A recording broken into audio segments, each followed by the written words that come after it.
Hey everybody, Andy Timmons here. Welcome back to Melodic Muse for Guitar World, and we're going to continue looking at my tune, That Day Came, really kind of discovering ways of having a melody and supporting it with dyads and chords to fill out the harmony. So let's get into it.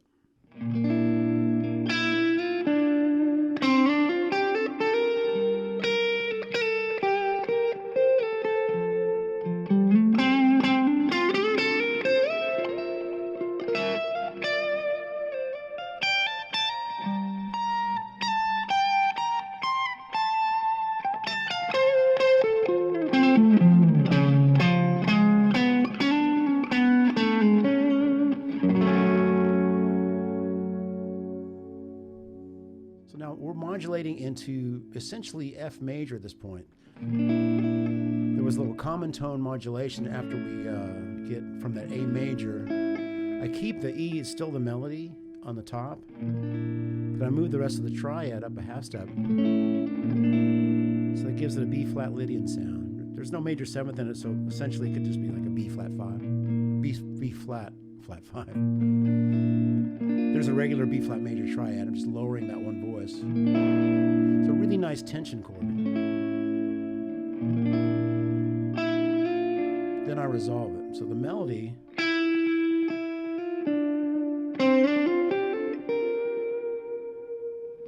but the harmony over that's going to be B flat with that flat 5 down to G minor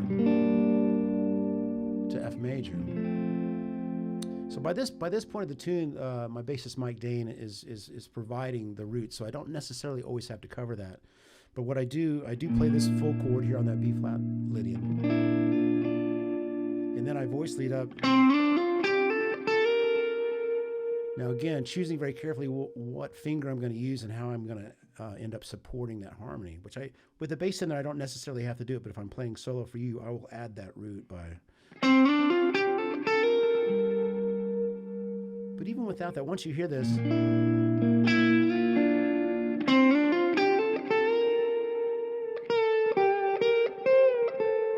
that's the melody. And even without the supporting harmony, of course I'm familiar with the tune more than you are, but I hear that harmony implied in just how I'm voice leading.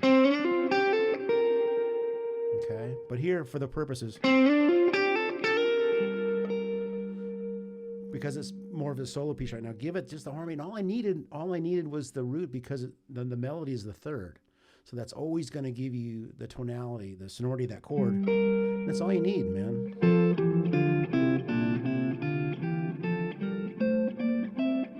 So I'm essentially running, these are like tenths. I always forget what that interval is. I'm just having the root and then up a tenth from there, which is the third, up an octave.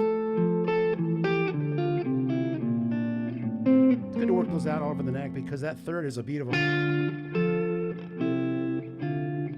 Many songs have been written, at least by me, with that interval. It's just such a beautiful sounding thing. So I'm employing that, just giving that harmony, just that root. I just play because I want that note to sustain. But here I am just giving just the flavor of that chord by including the root, right? So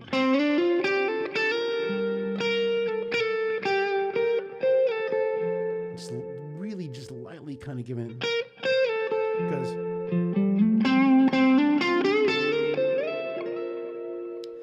so it's essentially going to be the same melodic content up an octave now. I've stated the melody. Then there's a little connector. And there's that darn pinky playing most of the melody there as I get to the top. This is all just a run up of F major. Right out, I'm always kind of visualizing the chord that I might be playing with, and it's just out of this F major pentatonic.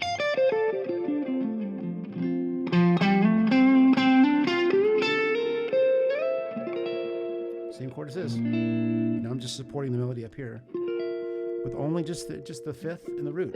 You got the note F and B flat. That's all we need, man. You really hear that tonality. And as I play the melody and resolve it, it's just that upper part of that common bar chord triad.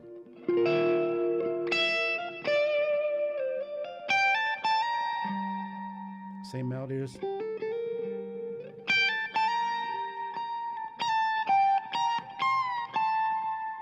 I might have fingered it differently in the playthrough, but that's going to be a better way to voice it.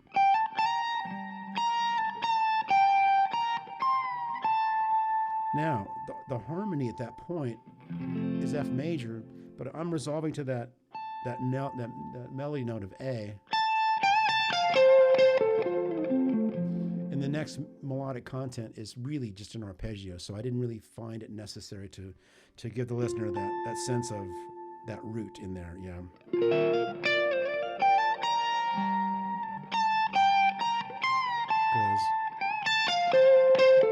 And then we're going to modulate back to F sharp minor. How are we going to do that? So after that F major,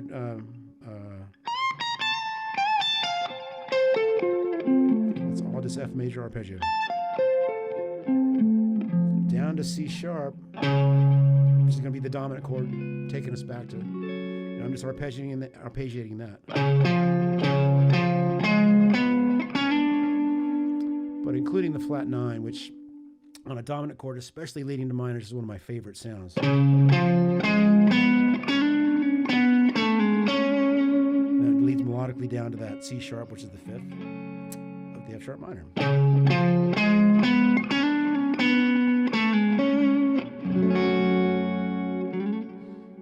And then I go back into the melody down the octave this time.